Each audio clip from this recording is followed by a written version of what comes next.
As with most feats of agility, the perfect wheelie technique is easy to describe, but harder to put into practice. Perfect, repeatable wheelies demand a synergy of will and physical motion that only occurs after hours of practice and dozens, if not hundreds, of failed attempts. That said, there are a few fundamentals that every master wheelie artist will agree are required. With time and effort, each rider puts their own individual twist on these basics, but as in art or life, before you can bend the rules, you have to understand them. If you're new to popping wheelies, you'll want to start on a bike that's fairly small and light.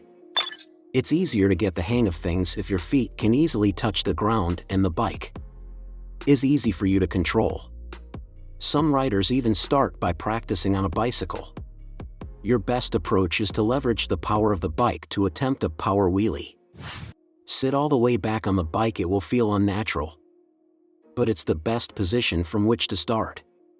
Put the bike in first gear and take off smoothly. Once you're underway, with the clutch out, open the throttle quickly. The bike's front end should come up on its own. Lean back and try to keep the front end up for as long as possible, practicing until you can control the throttle and maintain your wheelie for a few seconds or even longer. If you struggle to get the front end off the ground, try riding uphill.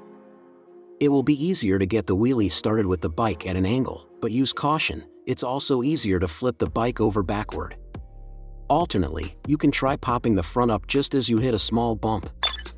A natural rise in the trail or ride might do the trick. Once you're able to control power wheelies with ease, you can move on to a more advanced technique called the clutch wheelie, so named because it involves using the clutch and revving the engine to create sudden speed and bring the front wheel up. Start by scooting as far back on the seat as you can, until you're almost sitting on the fender. Begin accelerating in first gear until you reach about 25 miles per hour. And then pull the clutch in about 1/3 of the way, so that it slips. Then rev the engine. Let the clutch out, leaning back to help the front wheel come up, and balance on the back wheel as you move forward. Concentrate on manipulating the controls, not on the front wheel.